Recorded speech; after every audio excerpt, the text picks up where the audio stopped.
നമസ്കാരം. ആയുർ സമൃദ്ധിയുടെ പുതിയൊരു വീഡിയോയിലേക്ക് എല്ലാവർക്കും സ്വാഗതം. ഞാൻ ഡോക്ടർ ശ്രീലക്ഷ്മി രാജ്. ഇന്നത്തെ വീഡിയോയിൽ മുഖക്കുരുവിനെ കുറിച്ചാണ് ഞാൻ സംസാരിക്കാൻ പോകുന്നത്. ഒട്ടനവധി പേഷ്യൻസ് ആണ് നമ്മുടെ ക്ലിനിക്കിൽ ഈ മുഖക്കുരു എന്നൊരു പ്രോബ്ലമായിട്ട് വരുന്നത്. പുറമേ കാണുന്ന ഈ കുരു എന്തുകൊണ്ടാണ് വരുന്നതെന്ന് നമ്മൾ ആരും തന്നെ പെട്ടെന്ന് ചിന്തിക്കാറില്ല.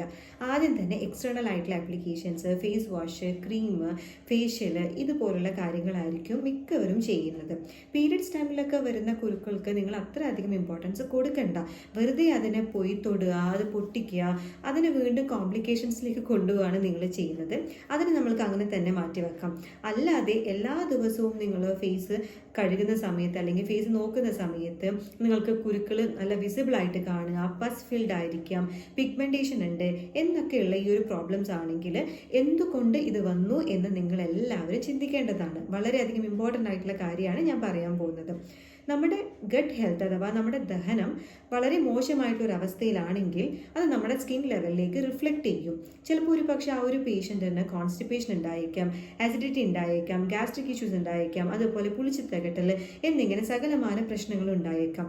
ഈ ഒരു ബോഡി ടൈപ്പുള്ള ഒരു പേഷ്യൻറ്റിൻ്റെ മുഖത്ത് കുരുക്കൾ വരാതിരുന്നാലാണ് നമ്മൾ അത്ഭുതപ്പെടേണ്ടത്, അല്ലേ? കാരണം ഇത്രയും ഗട്ട് ഹെൽത്ത് വേഴ്സൺ ആയിട്ടുള്ള കണ്ടീഷനിൽ, പിത്തം കൂടിയിട്ടുള്ള കണ്ടീഷനിൽ ഉറപ്പായിട്ടും അത് നമ്മുടെ സ്കിൻ ലെവലിലേക്ക് റിഫ്ലക്റ്റ് ചെയ്യുന്നുള്ളത് 100% ഉറപ്പുള്ള കാര്യമാണ്. അപ്പോൾ നമ്മൾ ആദ്യം ട്രീറ്റ് ചെയ്യേണ്ടത് എന്താണ്? ഈ അകത്തുള്ള പ്രശ്നത്തിനെ നമ്മൾ സോൾവ് ചെയ്ത് കഴിഞ്ഞാൽ പുറത്തുള്ള റിഫ്ലക്ഷൻ പതിയെ പതിയെ ഫെയ്ഡായിട്ട് വരും. അതിനായിട്ട് നമ്മൾക്ക് എക്സ്റ്റേണൽ ആപ്ലിക്കേഷൻസോ അല്ലെങ്കിൽ ഫേഷ്യലോ ചെയ്യണ്ട എന്ന് ഞാൻ പറയുന്നില്ല. നമ്മൾക്ക് അതിൻ്റെ സൈഡായിട്ട് ഓരോ പ്രകൃതിക്ക് അനുസരിച്ചിട്ടുള്ള ടിപ്സ് ഞാൻ പറഞ്ഞു തരാം. പക്ഷേ മെയിനായിട്ട് നമ്മുടെ ഗട്ട് ഹെൽത്തിനെയാണ് നമ്മൾ കറക്റ്റ് ചെയ്യേണ്ടത്. കൂടുതൽ നിങ്ങളുടെ ബോഡി ഹീറ്റ് കൂടുന്നുണ്ടെങ്കിൽ കുറച്ച് ഇമ്പോർട്ടൻ്റ് ആയിട്ടുള്ള സിമ്പിൾ ആയിട്ടുള്ള എഫക്റ്റീവ് മെഡിസിൻസ് ആയുർവേദത്തിലുണ്ട്.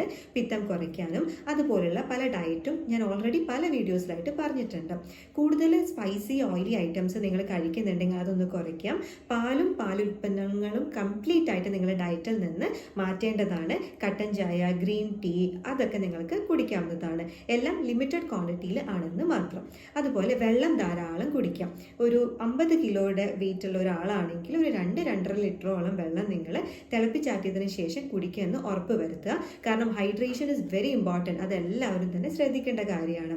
ഷുഗർ കഴിക്കാൻ പാടില്ല എന്ന് പറയുമ്പോൾ പഞ്ചസാര മാത്രമല്ല, ഷുഗർ ബേസ്ഡ് ആയിട്ടുള്ള പ്രൊഡക്ട്സ് നിങ്ങൾ കംപ്ലീറ്റ് ആയിട്ട് അവോയ്ഡ് ചെയ്യണം. അതായത് പേടയായാലും ബേക്കറി ഐറ്റംസ് ആണെങ്കിലും എന്ന് തുടങ്ങിയിട്ടുള്ള എല്ലാ പ്രൊഡക്ട്സും ഒന്ന് കംപ്ലീറ്റ് ആയിട്ട് സ്റ്റോപ്പ് ചെയ്യുക. എക്സ്പെഷ്യലി ചോക്ലേറ്റ്സ് പോലുള്ള കാര്യങ്ങളൊക്കെ കഴിക്കുന്നുണ്ടെങ്കിൽ അതും ഒന്ന് കംപ്ലീറ്റ് ആയിട്ട് സ്റ്റോപ്പ് ചെയ്യാം.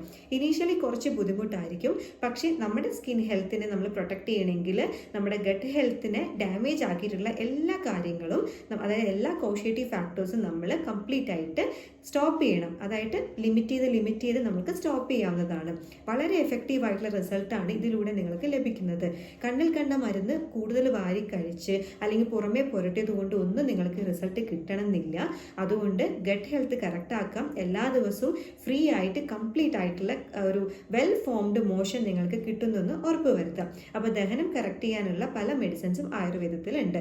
ബേസിക് ആയിട്ടുള്ള കഷായങ്ങൾ, ഗുളികകൾ, പൊടികൾ അങ്ങനെ എല്ലാം തന്നെ ഉണ്ട്. പിത്തം നന്നായിട്ട് കൂടിയിട്ടുള്ള കേസസിൽ നമ്മൾക്കൊന്ന് വയറിളക്കി കഴിഞ്ഞാൽ വളരെയധികം നല്ലതായിരിക്കും. അവിപത്ത് ചൂർണം, ത്രിഫല ചൂർണം, സുകുമാര ഏരണ്ട തൈലം, ഗന്ധർവസ്താദി ഏരണ്ട തൈലം എന്നിങ്ങനെ പലതരത്തിലുള്ള മരുന്നുകൾ അവൈലബിൾ ആണ്. വിരേചനം പേർപ്പസിനായിട്ട് നമ്മൾക്ക് രാവിലെ തന്നെ വെറും വയറ്റിൽ ഇങ്ങനെയുള്ള മരുന്ന് ഓരോ പേഷ്യൻറ്റിൻ്റെ പ്രകൃതിക്കനുസരിച്ച് നമുക്ക് കഴിക്കാവുന്നതാണ്. ഒരു ഉച്ച നേരം ആകുമ്പോഴേക്കും ഒരു 5-6-7 തവണ നല്ല രീതിയിൽ ലൂസ് മോഷൻ പോകുന്നുണ്ടാവും. അതുപോലെ തന്നെ നമ്മുടെ സ്കിൻ ഹെൽത്ത് നന്നായിട്ട് മെച്ചപ്പെടുന്നതും നമുക്ക് വിസിബിളായിട്ട് കാണാൻ പറ്റും. വിരേചനം മാത്രം ചെയ്തതുകൊണ്ട് കാര്യമില്ല, ഡയറ്റും വളരെയധികം ഇമ്പോർട്ടൻ്റ് ആണെന്ന് എല്ലാവരും മനസ്സിലാക്കണം.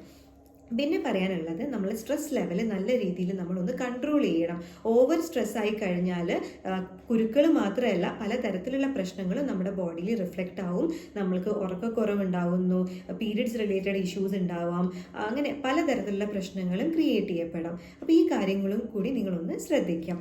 എക്സ്റ്റേണൽ ആപ്ലിക്കേഷനായിട്ട് നമുക്ക് മല്ലി ഉണ്ടല്ലോ, വീട്ടിൽ നിന്ന് തന്നെ നമ്മൾ പ്ലാൻ ചെയ്തിട്ടുള്ള മല്ലി ഇലയാണെങ്കിൽ വളരെ നല്ലത്. പുറത്തുനിന്ന് വാങ്ങിക്കുന്നതാണെങ്കിൽ പെസ്റ്റിസൈഡ്സ് ഒക്കെ അടിച്ചിട്ടായിരിക്കും വരുന്നത്. അപ്പോൾ പ്രോപ്പറായിട്ട് കഴുകി യൂസ് ചെയ്യുന്നതെന്ന് ഉറപ്പ് വരുത്തുക. അത് തിളപ്പിച്ചിട്ടുള്ള വെള്ളം ചെറു ചൂടോട് കൂടിയിട്ടോ അല്ലെങ്കിൽ തണുത്തതിന് ശേഷം മുഖം കഴുകാവുന്നതാണ്. പേരക്ക നിങ്ങൾ നന്നായിട്ട് കഴിക്കൂ. പേരക്ക വളരെയധികം എഫക്റ്റീവാണ്. ഒരുപാട് ആൻറ്റി ഓക്സിഡൻസ് അതിൽ അടങ്ങിയിട്ടുണ്ട്. പേരക്കയുടെ തളിരെല്ലാം നമുക്ക് അരച്ചിട്ട് നമ്മുടെ മുഖത്തെ കുരുവിൻ്റെ ഭാഗത്തൊക്കെ അപ്ലൈ ചെയ്യുന്നതും വളരെ നല്ലതായിരിക്കും. അതുപോലെ തന്നെയാണ് വേപ്പിൻ്റെ ഇല വളരെ നല്ലതാണ്. തുളസി ഇല ഇതൊക്കെ നന്നായി കഴുകി ഒന്ന് അരച്ച് നമ്മുടെ കുരുവിൻ്റെ ഭാഗത്തൊക്കെ അപ്ലൈ ചെയ്താൽ വളരെ എഫക്റ്റീവ് ആണെന്ന് എല്ലാവരും മനസ്സിലാക്കാം. പിന്നെ എക്സസീവായിട്ട് സൺസ്ക്രീനും നിങ്ങളുടെ സ്കിന്നിന് മാച്ച് അല്ലാത്ത മോയ്സ്ചറൈസറും കാര്യങ്ങളും യൂസ് ചെയ്യുന്നുണ്ടെങ്കിൽ എല്ലാ കെമിക്കൽ പ്രൊഡക്ട്സും കംപ്ലീറ്റ് ആയിട്ട് തന്നെ അവോയ്ഡ് ചെയ്യാം. ആയുർവേദത്തിൽ ഒരുപാട് പ്രൊഡക്ട്സ് ഉണ്ട്. ബേസിക്കലി ഞാൻ യൂസ് ചെയ്യുന്നത് ഇറ എന്നൊരു കമ്പനിയുടെ പ്രൊഡക്റ്റ് ആണ്. അപ്പം ഇന്നത്തെ വീഡിയോയിൽ ഞാനത് കാണിക്കുന്നില്ല. അടുത്തൊരു വീഡിയോയിൽ ഞാനത് ഓരോന്നായിട്ട് വിശദീകരിച്ച് പറയുന്നതായിരിക്കും. ബേസിക്കലി കുരുവൊക്കെ ഉണ്ടാകുന്ന സമയത്ത് ബ്രഹ്മി ആൽമണ്ട് ഫേസ് വാഷ് വളരെയധികം എഫക്റ്റീവ് ആയിട്ട് കണ്ടിട്ടുണ്ട്. യൂസ് ചെയ്യാൻ ബുദ്ധിമുട്ടാണോ എന്ന് ചോദിച്ചാൽ പൊടിയാണത്. കയ്യിൽ പൊടി ഇട്ടിട്ട് കുറച്ച് വെള്ളം മിക്സ് ചെയ്തിട്ട് നമുക്ക് മുഖം വാഷ് ചെയ്ത് കളയാം. ചെറിയൊരു സ്ക്രബിങ് എഫക്റ്റ് കൂടി ഉള്ളതുകൊണ്ട് വളരെ എഫക്റ്റീവാണ്. ഒരു 2 to 3 ടൈംസ് നിങ്ങൾ യൂസ് ചെയ്യുമ്പോൾ തന്നെ നമ്മുടെ സ്കിൻ ഹെൽത്ത് മെച്ചപ്പെടുന്നത് നമുക്ക് കാണാൻ പറ്റും. അതുപോലെ തന്നെയാണ് ആൻറ്റി ആക്നി ക്രീം അതിനുശേഷം നിങ്ങൾക്ക് അപ്ലൈ ചെയ്യാം. ആൻറ്റി ആക്നി പൗഡർ അതായത് ഫേസ് പാക്കും അവൈലബിൾ ആണ്. ഓരോ സ്കിൻ ടൈപ്പിനനുസരിച്ചിട്ടുള്ള മീഡിയം യൂസ് ചെയ്ത് നിങ്ങൾക്ക് അപ്ലൈ ചെയ്യാം. റോസ് വാട്ടർ ആണെങ്കിൽ റോസ് വാട്ടർ, കേർഡ് ആണെങ്കിൽ കേർഡ്, അതുപോലെ ഹണി ഇതൊക്കെ നമുക്ക് യൂസ് ചെയ്യാവുന്നതാണ്. മുഖത്ത് ഹണി അപ്ലൈ ചെയ്യുമ്പോൾ ശ്രദ്ധിക്കേണ്ടത് ഓർഗാനിക് ഹണി അല്ലെങ്കിൽ ഉറപ്പായിട്ടും കുരുക്കൾ കൂടാൻ ചാൻസസ് ഉണ്ട്. അതുപോലെ ഒരുപാട് ആൾക്കാർ കുരു വരുമ്പോൾ ലെമൺ ജ്യൂസ് ഡയറക്റ്റ്ലി അപ്ലൈ ചെയ്യും. ലെമൺ ജ്യൂസ് ഒരിക്കലും ഡയറക്റ്റ്ലി അപ്ലൈ ചെയ്യരുത്. വെള്ളത്തിൽ മിക്സ് ചെയ്തിട്ടോ അങ്ങനെ എന്തെങ്കിലും മീഡിയത്തിൽ മിക്സ് ചെയ്തിട്ട് വേണം നിങ്ങൾക്ക് യൂസ് ചെയ്യാൻ വേണ്ടിയിട്ട്. അപ്പോൾ ഓരോ സ്കിൻ ഹെൽത്തിനനുസരിച്ചിട്ടുള്ള ഫേസ് പാക്സും കാര്യങ്ങളും ഒക്കെ അവൈലബിൾ ആണ്. പ്രത്യേകിച്ച് ഞാൻ ഈ പറഞ്ഞിട്ടുള്ള കുറച്ച് പ്രൊഡക്ട്സ് വളരെയധികം എഫക്റ്റീവായിട്ട് കണ്ടിട്ടുണ്ട്. അതുപോലെയാണ് കെമിക്കൽ സോപ്സ്. അത് നിങ്ങൾ മാക്സിമം ഒന്ന് അവോയ്ഡ് ചെയ്യാം. നീം സോപ്പ്, മഞ്ചിഷ്ട സോപ്പ് എന്ന് തുടങ്ങിയിട്ടുള്ള പല ഹെർബൽ സോപ്സും ഈ ഇറ എന്നുള്ളൊരു കമ്പനിയിൽ അവൈലബിൾ ആണ്.